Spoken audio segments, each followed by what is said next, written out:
আজকে আমি কাঁঠালের পকোড়া করব, তাই কাঁঠালটাকে কেটে ধুয়ে নিয়েছি।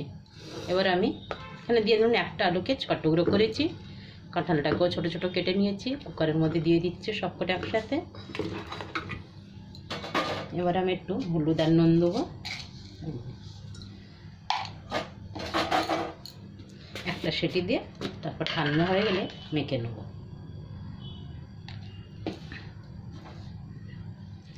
এটাকে সেদ্ধ বসিয়ে দিয়ে দিকে একটা মশলা তৈরি করে নিচ্ছি, আদা রসুন একটু বেটে।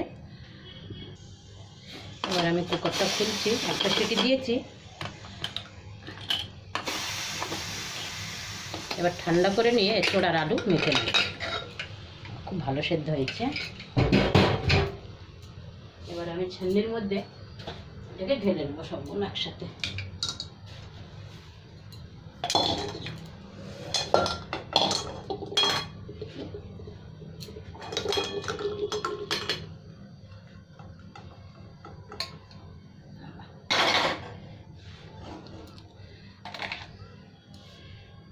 আলুও সেদ্ধ, এঁচোড়ও ভালো সেদ্ধ হয়েছে। এঁচোড়টা এমনিতে নরমই ছিল, একদম ছোট্ট এঁচোড়। কি কিনবো বাবা, 80 টাকা কিলো। এখানে আমার এঁচোড়টা সেদ্ধ হয়ে গেছে ভালো, তাই কাঁটা চামচ দিয়ে দিয়ে একটু মেখে নিচ্ছি। তারপরে আমি এর মধ্যে চালের গুঁড়ো দেবো আর একটু বেসন দেবো। পেঁয়াজ কুচি রেখেছি, আদা রসুন আর কাঁচা লঙ্কা একসাথে বেটে নিয়েছি। এগুলো দুবের মধ্যে, কিন্তু আগে এটাকে একটু মেখে নিচ্ছি, চেপে চেপে মেখে নিলে ভালো হয় সব থেকে। এই যে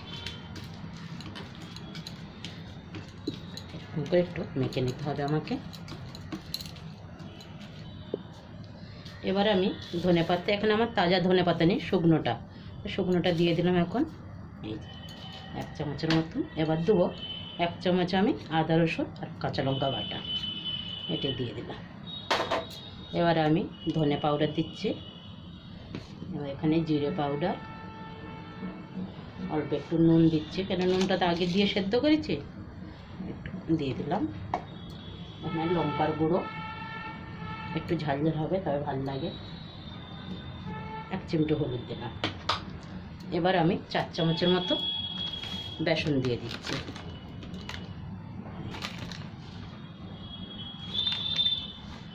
ভরে ভরে দিয়েছি, তাই 3 চামচ আমি দিয়েছি। এখানে 2 চামচ দিচ্ছি চালের গুঁড়ো।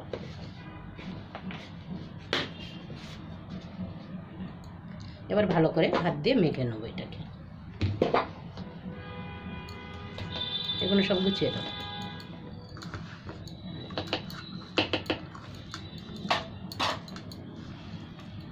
সাথে একটু পেঁয়াজ কুচি দিয়ে দেবো, এটা পেঁয়াজ কুচি দাও।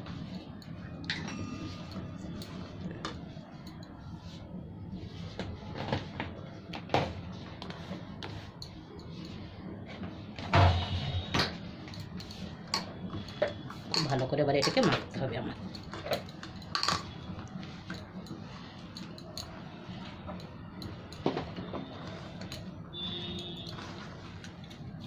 এগুলো সব তুলে দেবে না,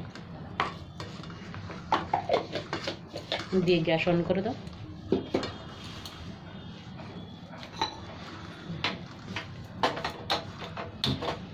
ডাব্বাটা তুলে নাও ধনেপাতা। এটা খুব ভালো মাখা হয়ে গেল, জল লাগে না। আদা রসুনটা তুলে দাও।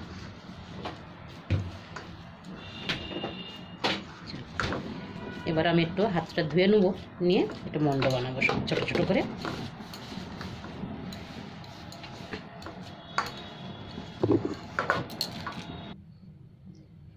এখানে আমার তেল গরম হয়েছে, আর এরকম করে লম্বা লম্বা করে আমরা ভেজে নেব।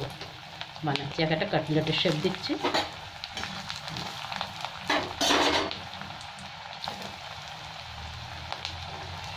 তিনটে চারটে করে দিয়ে ভেজে নেব।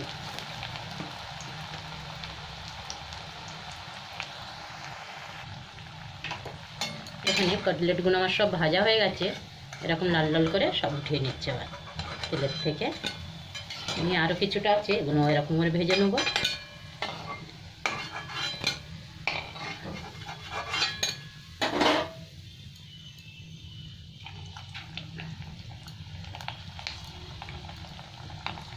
এরকম করে সবগুলো দিয়ে দিলাম।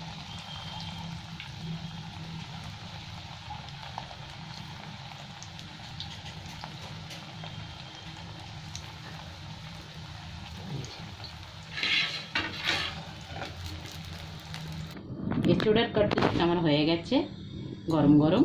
এইবার সবাইকে দিচ্ছি খেতে টমেটোর সসের সাথে।